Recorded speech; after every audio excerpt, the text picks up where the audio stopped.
December 3rd, 1982. This is Joe Todd interview with Nora Margaret Fields. Mrs. Fields, when were you born? February the 17th, 1899. And where were you born? Perry, Indian Territory. It was just a very small little village like then, best I can remember. Do you have any memories of Perry, of what it was like? Pardon? Do you have any memories of Perry, of what the town was like? Well, no, I really don't. I don't. How old were you when you left Perry? Well, I wasn't school age yet because, well, I don't remember that either because when we went in, when my dad moved, I don't know if he moved into Tulsa or nearby, but I went to school there. The first school I ever attended was Tulsa, Indian Territory. What school did you attend there? Well, I guess it was shown on that report card, but I don't remember. What's your first memories of Tulsa? Well, I can't remember that either. I'm sorry, but I just can't. Did your father move by wagon train? Yes, we did. Do you remember the trip? Yes, I do. We had 2 wagons, and I had 5 sisters, well, 4 sisters. My baby sister was born later. Covered wagons, you know, what we traveled in. How long did it take to travel? Oh, I think we was all day, maybe 2 days. It's from Perry to Tulsa. 2 days anyway, I'm sure. What was the most exciting thing that happened on the trip? Well, as a little girl, I thought it was exciting when we stopped at Camp Selden. Built the fires, had to cook out, you know. I liked that. And, you know, as a child, I liked to just ride along the road and look at things. Where'd you sleep? We slept in the wagons. Who was your father? Ely Ramsey. Where was he from? He was born in Illinois. I've got his birthday in my Bible, too. Cole County, Illinois is where he was born. And who was your mother? Sara Schaeffer. How do you spell Schaeffer? Well, hers was spelled Schaeffer. There's still a bunch of Schaeffers around Keystone and up in there, my relatives. Where was she from, your mother? Well, where was she born? I don't remember that. I've got her birthday down, but I don't remember just where she was born. I may have that too, I don't know. What are your earliest childhood memories? Well, I guess it was mostly after my mother died. We had quite a time. I guess that was mostly my memories. I miss my mother so much, you know. Did you live in Tulsa at that time? Well, yes, but she died. My mother died in the hospital in Tulsa with pneumonia. She had surgery, but she got through that all right. But in those days, I don't know, the medication they used, somehow she took pneumonia. That's what she died with, was the pneumonia. What did your father do? What kind of work? Work? Well, at first he had that, we call them the dray wagons, I guess. Dray wagons? Well, I guess, yeah, D-R-A-Y, dray. He hauled stuff from one town to another, you know, for merchants. They didn't have trucks. And then later on, he was a policeman, a night watchman there in Tulsa for a long time, and in Sapulpa too. And then he was a motorman. You know, he drove the streetcar. My dad did quite a few things. He had all these little kids to take care of after my mother died, you know. And he'd drive that streetcar in the daytime and that night watchman at night. So he worked pretty hard to take care of us. And While he was at work, what did you kids do? What? While your father was at work, what did you kids do? Well, now, my older sisters, finally my dad had to, just put us with our relatives or someone.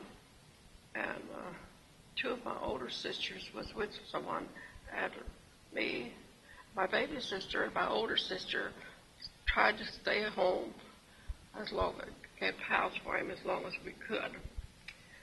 And then we went and stayed with different families. And about 6 years after my mother died, he remarried and took me home and my little sister.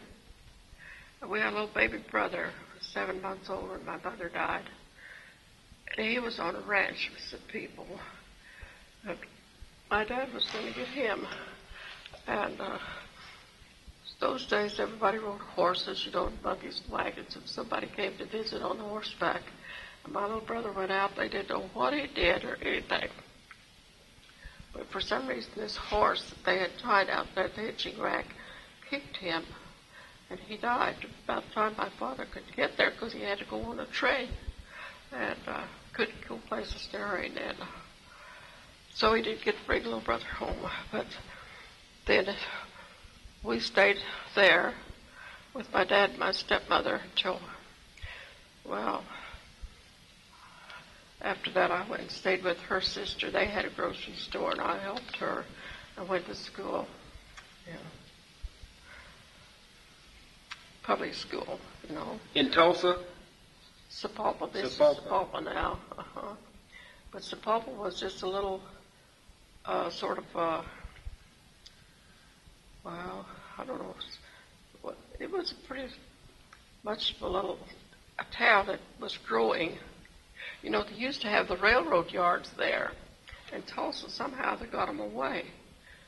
And I don't remember how that happened, but they did. And that just almost ruined Sapulpa. And then, of course, the Sapulpa Glass Factory, some things in there got picked up a little bit. Oh, I did a lot of different things. I worked with the laundry, and I worked at a glass factory. Sapulpa had a glass factory. What was the name of the glass factory? I think it was just the Sapulpa Glass Factory. It was out on the edge of town. A train, of course, went out there. A lot of times I rode out on the train would be going out there with a load of stuff, and they'd pick us up and haul us out there. What did you do at the glass factory? Cap jars. There's a fruit jar factory. And the jars were in a cart, upside down. And they come by on a belt. And we had to take those lids at tops, take that jar out there and put that lid on real quick as they went by. That's what I did for a long time. Then I got into the telephone office where I was working when I got married. When did you get married? At Sapulpa, Oklahoma in 1918. My husband was a mechanic, and he had a little business of his own. What did you do in the telephone office? I was an operator. And I sure enjoyed that. I wanted to stay with it. My husband said I wasn't supposed to work. Stay home and take care of the kids' work at home. So I sure enjoyed that telephone work. What did your husband do? He was a mechanic. He had his own shop and a little gas station out front. But I never had any children. And my husband died at 57. Of course, maybe that's all you want to know, and that's enough. Do you remember Statehood Day? No, I don't remember too much of that. I sure don't. Have you found anybody that did? A few people. Well, I'm sorry I didn't even have that piece of paper about my uncle's farm. But I thought, well, what do I need that for? I've had it for it was yellow and crispy. And you say you kept a diary? I did for a long time. You still have it? No. I threw the whole business away. I thought, what's the use of keeping that? You know. How come your parents came to Oklahoma? Well, I think this, Indian Territory was where my father and mother were married. She lived here. And my dad, I don't know what he was doing out here, but he met her. And they were buried here in the Indian Territory. And they just lived on here. Do you remember World War I? Yes, I do. I remember that. Was your husband in the war? No, he didn't. Well, he went. But, see, he was a mechanic, and he liked racing. He built his own race cars, and he had a lot of accidents, and he'd been hurt so much he didn't pass the examination. So they say he went to camp, and he came back from camp. Well, he didn't get to stay. I mean, they did accept him. He came back from camp, and I said, we got married the 6th of November. The war ended. And the armistice was signed the 11th, so the whole nation celebrated. What was Armistice Day like? Oh, you haven't seen anything like that. It was just like a big, well, a 4th of July celebration would make it. I'll tell you, it was just, well, like I said, I don't know how to express things like that. Over there, parades, what? Oh, parades, I should say it, all kinds of outdoor exhibitions. What kind of exhibitions? Well, speeches and you know, band playing and the boys, I don't remember what all, but it was just a lot of things going on. Do you remember who spoke on that day? Was this in Sapulpa? At that time, I lived in Sapulpa. Well, of course, the governor was there and he spoke, but I don't even remember who the governor was in 1918. You'd have to look that up to find out. Do you know who else spoke? No, I don't remember that. That's been 60 years ago. I don't remember that.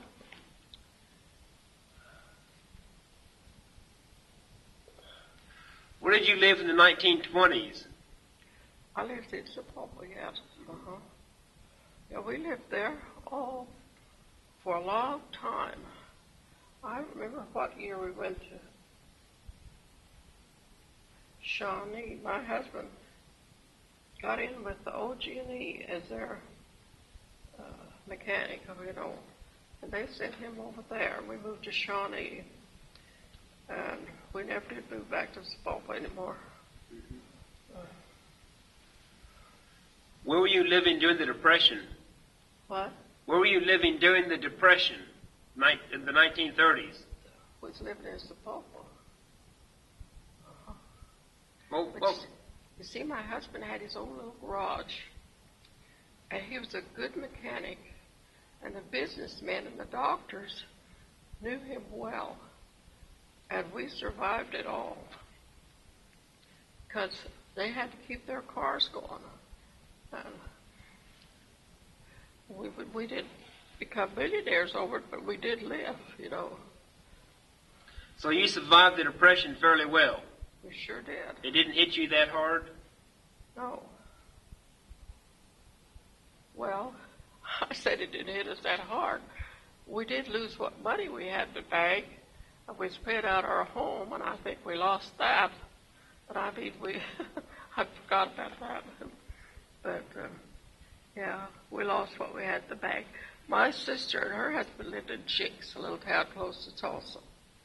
And the businessman there that knew my sister, she went in the store and he said, Miss Hunter, if you have any money in the bank, get it out. So she did, but we didn't have any telephone. She didn't either. She didn't have anybody calling me up. So we lost what we had in the bank.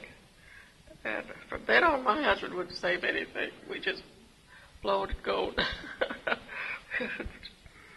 Finally, before he died, I said, we're going to have a little home. So we had a little home when he died. What about World War II? in the 40s? Yeah, well, of course, I don't remember too much. That didn't affect us too much. Did you do any work for the war effort then? No. For the what? For the war effort during World War II. I don't remember. I don't think I did. I don't think so. What about during World War I? Did you do any work for the war effort? Well, I think I did, but I don't remember. I was busy helping so many different things. I don't remember just what I did. It's too bad I can't remember all those things, but I can. Do you remember in 1907 and 1908 there was a depression?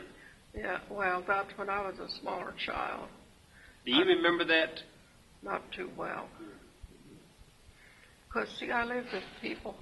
I think, well, I'm not sure if I was with my dad then or not, but most of the time I lived in the country. If we lived on a farm, and we had our own food. You know, you raised your own food and everything. We didn't have to go hungry. Raised our corn and took it to the mill and had cornmeal. We just didn't have so many of the farmers raised the and made syrup. We just didn't do without too much stuff. Through the winter months, they would bury the sweet potatoes and put the fruit in the cellar, apples and turnips. And we just did real well in the country. We had milk and butter. Of course, there was a shortage on sugar, but and butter and things like that with people in town. I can remember people that didn't have any, well, mostly there they used lard, you know, back in those days. We didn't have all this fancy shortening. And they used to butcher, the farmers did, and they would share one another, you know, with stuff like that. What one had, they divide. And that way we all had something. So we got along very well. Did you ever help butcher? Ever have what? Did you ever help your husband butcher? Well, my husband did butcher, but when I was a child, I have scraped many an old stinking hog when they pulled it out of them hot barrels and cleaned them hog's feet, scraped them, and you have to burn them, you don't. And I did me up with that meat. I just couldn't eat it. You never do that, did you? If you smell one of them things, they come out of that hot water house. Of course, they don't do it that way, I guess, in these packing houses. But they stick that old hog in that boiling hot water and come out of there, and it's a steaming hot stink. You've got to start scraping right away to get that hair off. That's something. I've helped to scrape in many a one. Do you ever render lard? What? Did you ever render lard? Oh, yes, we did that. How do you do that? Well, see, they had two kinds. To have the better kind of lard, they stripped the fat off of certain parts of the meat. I forgot now what it was. But they rendered that for special kind for use. And the other, they just used it for other. We even made soap out of that, you know. How do you render the lard? What do you do? Well, you just put it on there and cook that fat down until all the fat comes out of it. Put the fat in a big pot. You have to stir it, and not have it too hot to keep it from burning, until the fat all comes out of the grease comes out of the fat. And then you've got your lard. But I forgot what they call that better quality of lard. They didn't call it lard. I forgot what they called it, but I took me off of that pork meat.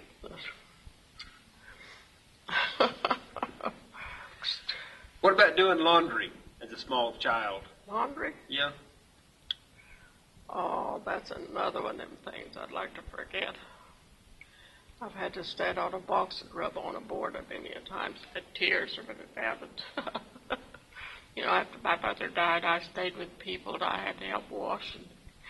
And we'd, in the summertime, had big old pots we'd take down by the creek or the branch and wash down there. Would you build a fire and heat the water? Oh, yes, we had to build a fire under get the water out of the spring or the branch there. And then we'd rub the clothes, then we'd boil them. And then we'd take them out and rub them some more. Then we'd rinse them. But hubby, they were as white as snow. I mean, if they were white clothes, they were white. And we didn't have any bleach either. And we used that soap made with lard. So we used. They call it lye soap. We had to use lye with it to make the soap, you see. The lye with the lard. People back in those days had to make everything they used. How did you make soap? I don't think I could tell you now. I just couldn't. They mixed somehow lye with the lard, but that's all I remember. Could you tell me as a small child what your typical chores would be? What time you'd get up in the morning? Well, we had to get up when everybody got up. What time was that? Early on the farm, because they had breakfast before daylight, so they could get daylight. Well, you see, they had the milking to do, and all the stock to feed. All that had to be done, and then we had to walk 3 miles to school, so we had to get up early. We didn't have any school buses.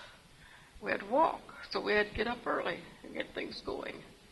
But that was our way of life. We thought nothing of it. What kind of chores did you have to do in the morning?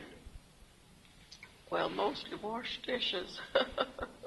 And sometimes we had a big old bucket and put stuff in it.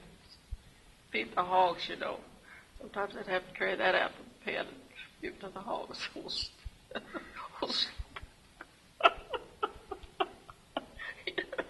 Language she would know. Slop bucket. And that's really what it was. I remember one morning as a little girl, I got up and there was a mouse in the floor. And I thought he was dead. I got him with the tail and took him out to the door. As soon as the air hit him, he'd come to life. Did I ever turn him loose? I forgot a lot of, I guess it was a lot of crazy things. One time I got on a horse to take the cows down to the pond to water them. Well, the horse walked out in the pond a ways. It was hot. Laid down. It frightened me, too. So I guess if it had been over my head, I got off that horse, and I mean, now there I come. I'd forgotten all those little things till you brought all this up. I really hadn't. We had lots of fun, What kind of games did you play as a child?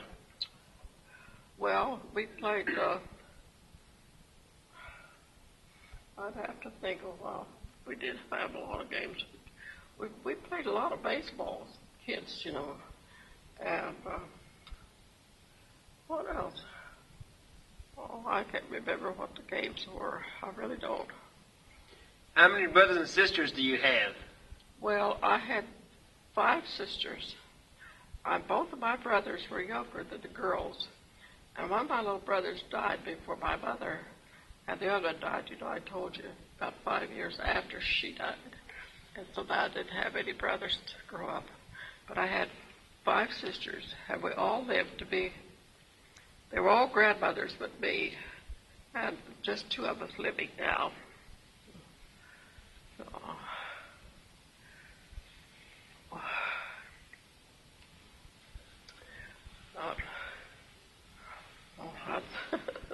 Is that the end of the story? Oh, no, I need some more information from you.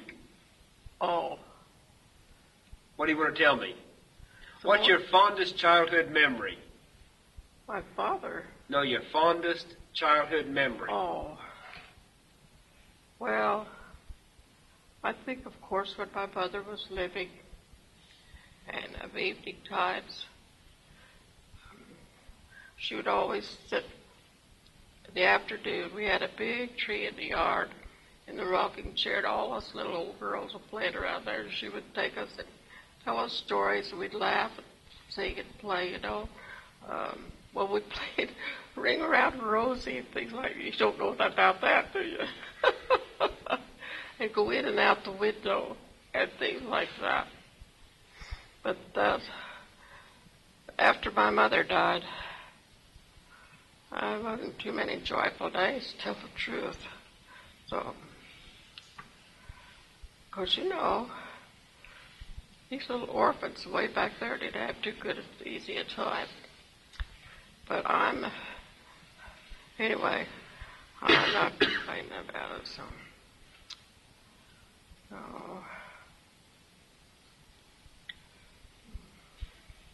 I liked school, and I didn't get all the education I wanted at all because I didn't know how back there. Those days, I only had 8 grades of school, and well, I just went to work where I could make a salary and have something. Because everywhere I stayed, I had to work hard all week just for a place to stay and maybe a new dress once in a while. That's all I got out of it. And when I got bigger, I just decided I'd get out on my own. That's when I started working at I worked at the glass factory, like I said, and around the telephone office was where I liked the best. I enjoyed that. Can you tell me what your day was like at the telephone office? Oh, well, I kind of enjoyed it. It was, of course, then the operator's work, I'm sure, was quite different than it is now. We had more of those headsets, of course, and we had to watch our switchboards. Keep them, and they were busy all the time. You were just busy.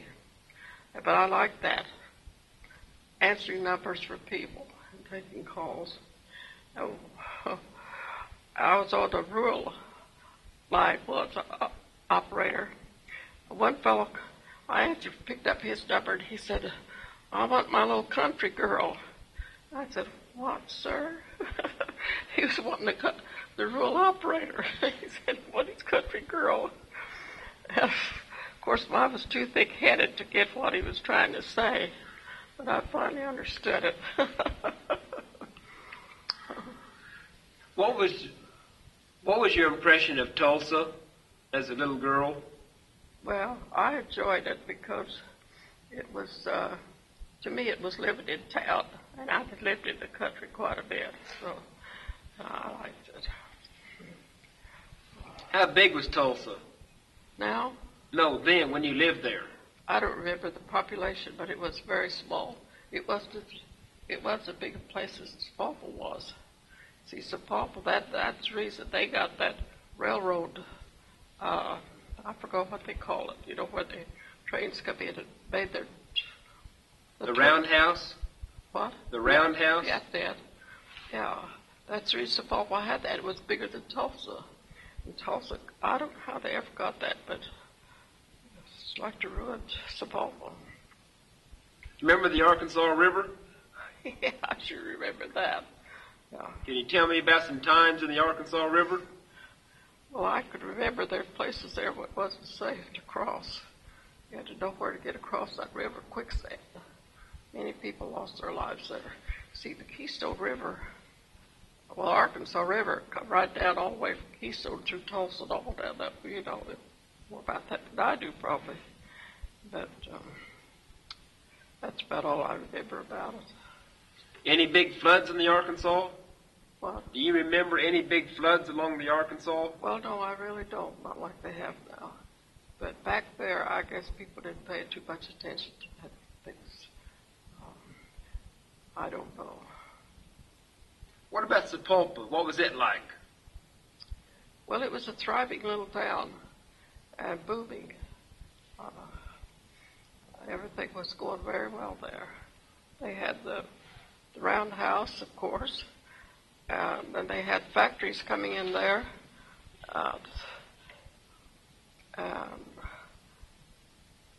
It's about all I can remember. It was very busy. Active. What was the main industry in Sapulpa? Well, what was that they had? They had a big shale pit just out at the edge of town. Now, I don't remember what they used that shale for, but there was trucks hauling that shale out there. I don't remember now, but that's what that was, the shale pit there. It got things started off with a bang, and then, of course, the railroad came in there. I don't know what brought that terminal station in there, what it was. And, of course, various other things came in after the railroad was in there, the roundhouse and everything. Do you remember when the railroads went to Tulsa? What year that was? No, I really don't. Sorry, but I don't remember. You may have to look that up in some of your other records. What's your fondest memories of Sapulpa? Well, I suppose getting acquainted with my husband, I was married there, so.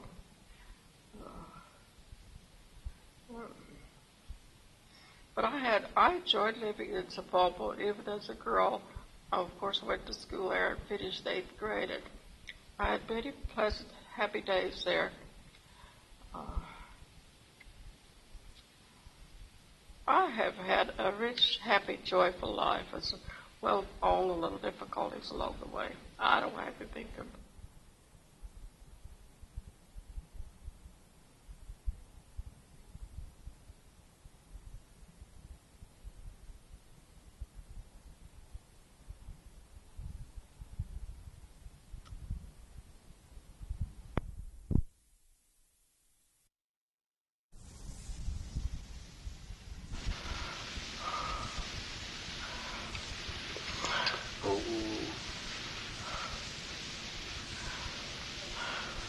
What kind of toys did you have as a little girl? What? What kind of toys did you have? Toys? Well, not very many. Because children, I don't know any children that had very many toys. I don't even remember having a doll. I don't. My mother died when I was little. I don't know what I had up to that time, really. But after she died, I don't remember. I don't think I even had a doll. I don't remember. I know we used to get different things and dress them up, fix us a doll. But,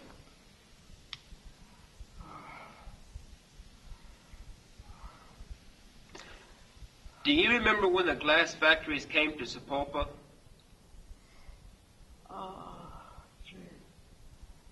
That must have been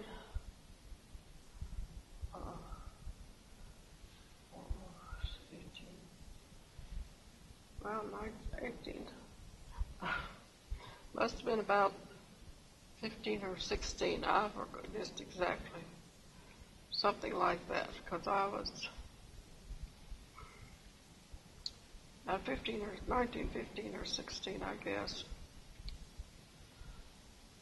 I think it was called the Shrab Glass Factory. I said Sapulpa. I think it was Shrab.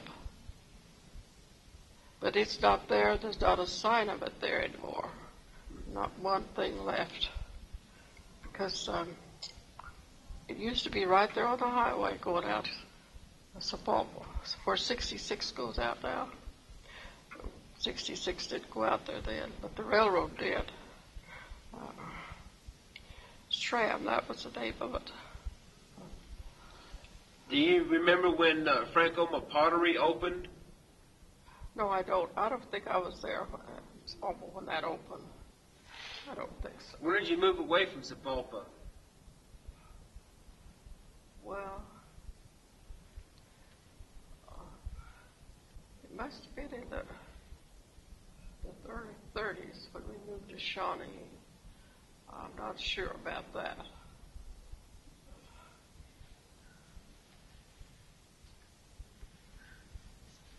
So your husband was also a mechanic in Shawnee?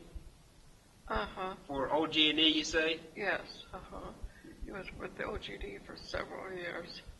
He was did their maintenance work for their trucks, pickups, things.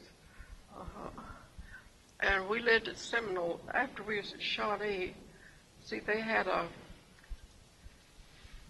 big company place there in Seminole. That was during the boom, kind of boom days, oil boom, when it was leveling off. Out north of town there, they had a couple of corners out there. They had company houses and that big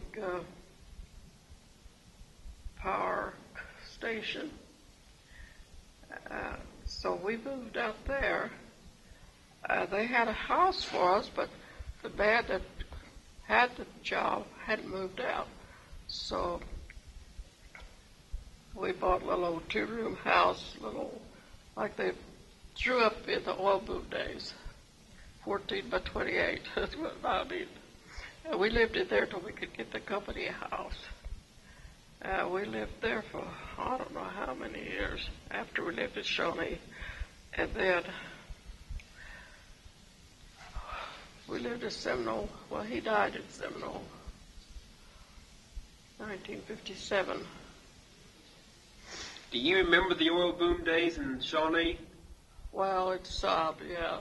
I remember down in that part of the country it was really something. They had those big old wagons, 3 and 4 teams of horses. I mean, the big old heavy horses pulling that load. You know, they didn't have these big trucks in. I don't know. Where were you? You wasn't born then. That's a silly question. And they didn't have pavement. You know, and I mean, them things that bury up in the mud and them big old horses and strain every muscle. It's really something to see that going down those roads out those. That was quite a deal. You say that you lived in a house like the oil boom houses? What? You say you lived in a house like the oil boom houses? Yeah, it was 2 rooms. You see, those workers on those oil wells, they'd move in there and just be there for a little while and move on. And they would just lease a little ground, throw up a little house, just sort of camp there. They didn't have these campers to pull around, and that's the way they did, and moved on. And that's what we bought that. I forgot. I think we paid about $300 for that house. And we paid a house rent, ground rent.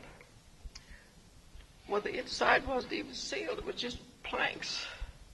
And we lived there a month or 2 during the winter. And I mean, it got cold. And the walls would sweat. And I'd take the end of the broom handle, hit the wall of the ice, and just fall off. How'd you stay warm? Well, we stayed warm. We weren't sick. Go ahead. Well, anyway, we wasn't there but about a couple of months, and they moved us down in the company house. And it was a nice big 5-room modern house. We lived there then. What about the dust storms? What were they like? Oh, you asked that again. They were bad. I mean, they just ruined everything. We just don't have them anymore. Not like we did then anyway. What was it like to be in a dust storm? Well, I don't think I was ever caught out in one. I don't think I was ever outside when they had them. How'd you keep it out of the house? What? How'd you keep the dust out of the house? You didn't keep it out. You had to get it out after it. You didn't. I don't care what kind of a house you had, you know. Did you try to seal the doors and windows, or? Yeah, but anyway, that dust, I don't know what kind of dust it was, but it was penetrating. It would just get in and out of. You could do all you wanted. You couldn't keep it out. I don't know. that kind of dust. And I think that's when I got my first trouble with my sinuses, was that.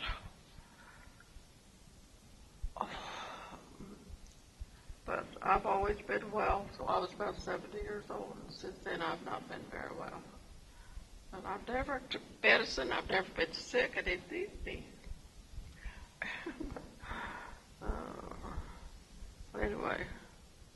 Well, have any comments you want to make? What? Any comments about your childhood or your married life? Well, I think my married life was just about like most people's, you know. It wasn't, our married lives are all pretty much alike. We have our little ups and downs that it wouldn't be fun if you didn't have. You know what I mean? You've got to, well, you have that little variance until you learn about it, you know. There's a lot of things to learn when you get married. You think you know people, but you don't always know them. And then, but love covers a multitude of sins.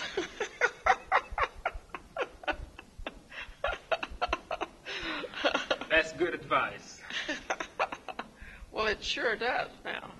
If you really love people, especially your home, well, your wife or your husband, I mean, you promise to live with them till death do us part. You've got to understand it's a give and take. It's just like going to school. Learn a lot of lessons. But our young people of today, I wish they knew more about it. It's too bad the divorce rate is terrible now. Just too bad. It's pitiful. And then, like I said, you're going to have trouble wherever you are. There's problems. You just well get down on your knees and iron them out. That's the best way to end your problems. It's on your knees. Prayer changes things. See different when you see that way. Everybody has a right to their own ideas as long as you don't overstep other people's rights. That's why I look at it.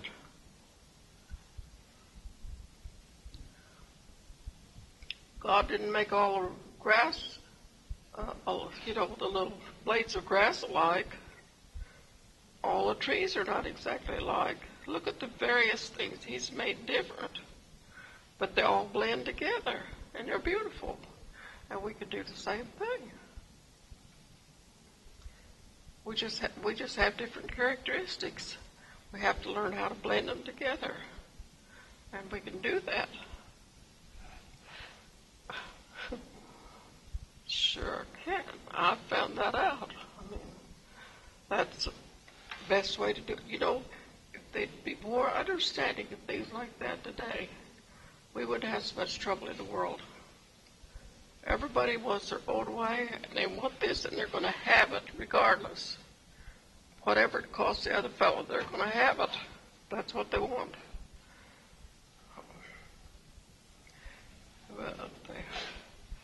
So I don't feel that way about it.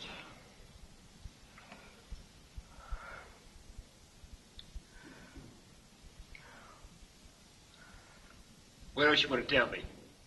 Well, I think I better shut up. That's a $64 question. I told you too much now. Oh, I don't think so.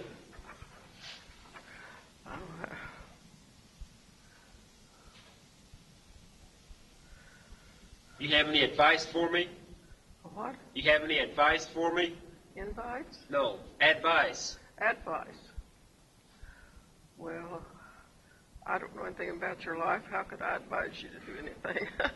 You look like a very fine young gentleman to me. Well, thank you. I think, as I told one man, I said, you must have had a good mother. And he smiled so nice. A friend of mine, she's a lovely lady, brought her husband to visit me when I was in the hospital. And the first time I met him, he was the most friendly, cheerful young fellow. And I said, "You must have had a good mother." He just smiled like that. And he did have a good mother. I have a good mother. I'm sure you did. You could usually distinguish that in people's lives.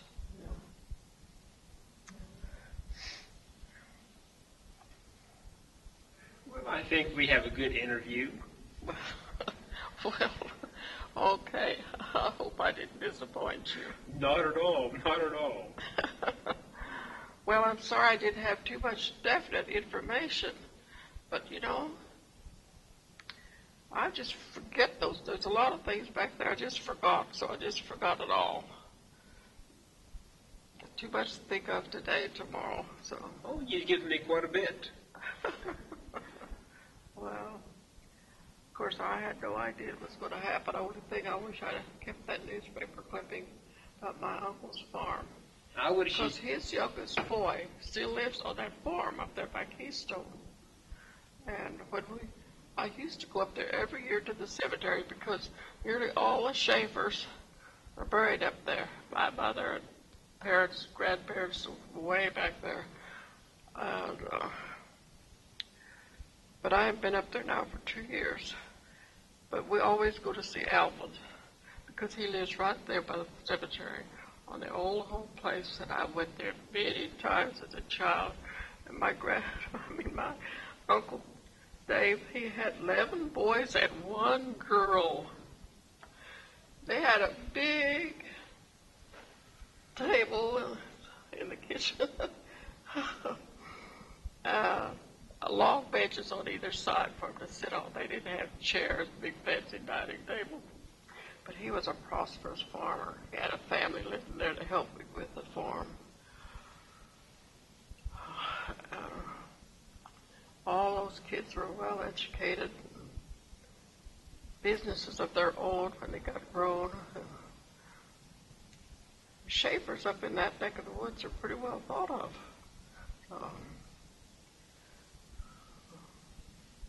Did you know your grandparents?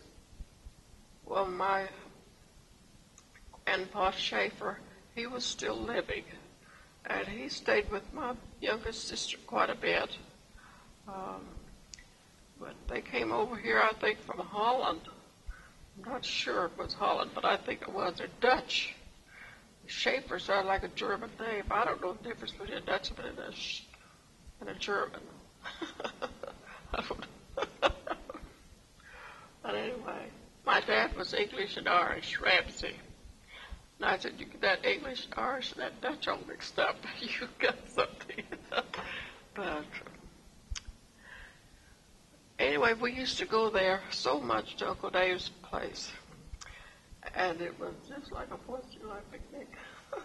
All them kids, big old 2-story barn and places to play, and we just had a ball every time we went.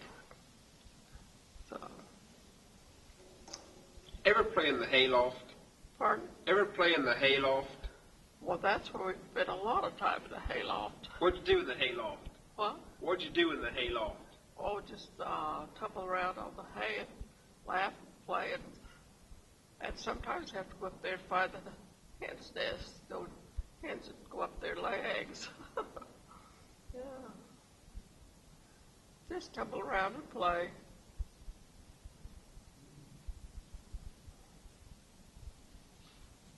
Okay. Thank you. Yeah.